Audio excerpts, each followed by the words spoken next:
How's everybody doing? My name's Mike. We got my dog Roots hanging out on his place. We got Mr. Max hanging out on his place. So today we're gonna practice doing the basic routine with this dog, where I just get him up and have him heel to me, and I'm gonna have him doing sit over and over again. Right, and the repetition is what really gets the dogs good at the sit command.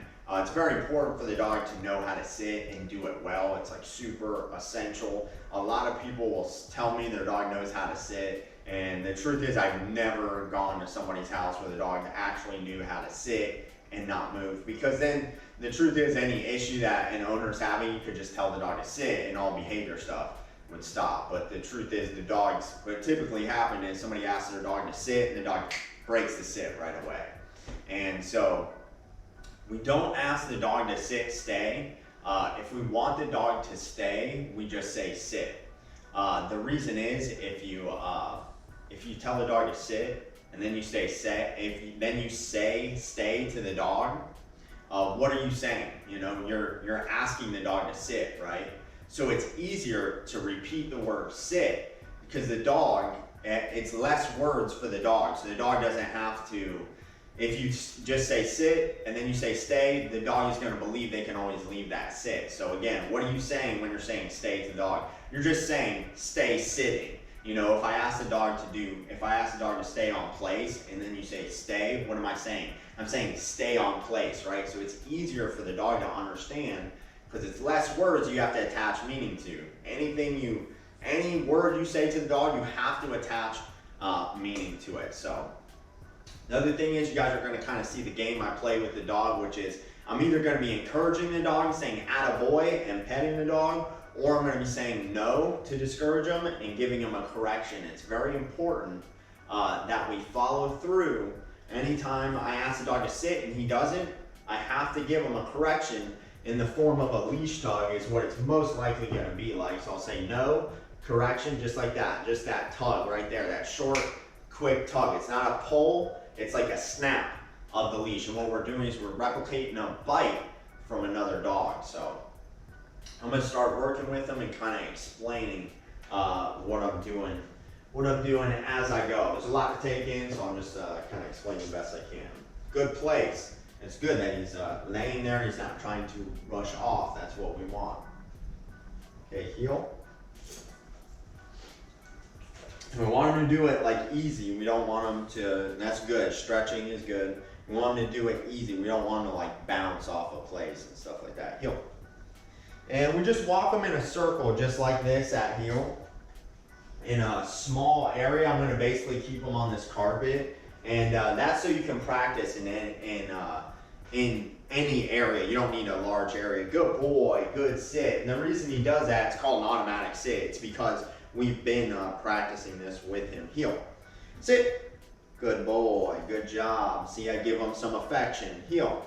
Sit. And I can just say, attaboy. Good sit, buddy. And so you also see how I say, if he sits and I want to encourage that, I can say, good sit. And then he's going to understand that I like the sit. You're doing a good job with that particular position.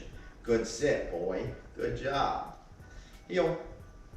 And if he starts to move ahead of me, I'm just going to take my left hand here and tug on that leash. And you can do it, heel. You can do it pretty lightly. Sit, good, heel. Sit, good, sit, good boy. Now I'm putting my hand on his head to keep him in the sit position. Good boy. Dogs tend to sit still when you put your hand on them. So right here I'm lifting his head to give him affection, and that's actually going to make him more confident. Sometimes the dog, if they lower their head, sit. So instead of saying stay, I just repeat the word sit. Sometimes dogs that are dominant, when they lower their head like that, or fearful, when a dog lowers their head a lot, and a dog that has any kind of bite history like him, lowers their head, that can make them, that can put them in a weird state. Sit. So sometimes it's better to actually get their chest, and it'll lift them up and make them confident, not make them feel unsure. That's what kind of happens when they lower their head. They'll feel a little unsure, and they can tend to bite sometimes. And I'm not saying the dog's going to do that right now. I'm just doing that preemptively to I'm keeping the dog confident and not making him unsure. I'm making him feel good about everything that we're doing. Good sit, boy. Good job. Heel. And so again, if he goes to get ahead of me on that turn, I just tug this leash right here. So just real lightly. It's almost like a break for the dog. Sit. Good boy. Good sit. And I'm just going to take 2 steps and ask him to sit. Heel. Sit. Good boy. Good sit, buddy. Heel. Sit. Atta boy. Good job. Good boy. Sit. So I'll put my hand on his head, walk around, sit. And if he goes to move, see, it's okay the way he moved. He just kind of adjusted himself and sat like more on his leg. Good boy. Good sit. Heel. And so he's actually doing a pretty good job with this. I mean, this is not his first day doing this. Sit. And this is something. Good boy. Attaboy. Heel.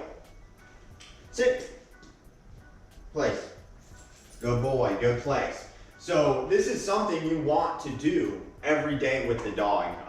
It's kind of like if somebody plays basketball, they're going to shoot free throws every day. And that's what we're doing with this dog, is you have to get repetitions in with the dog. If you want the dog to be good at something, you need them to practice it in your home, and they need to do it well in your home if you want to even be able to attempt it outside and have the dog perform it the way you would like and do a good job with it, or have the dog do it around distractions. And as you can see, there is another dog in the room. This dog did bite another dog, and he doesn't have a problem with other dogs. He has a problem with other dogs if they're, close to his territory or being disrespectful. Because one thing, if you notice, every dog that comes here, there's never an issue with my dog because my dog will ignore him.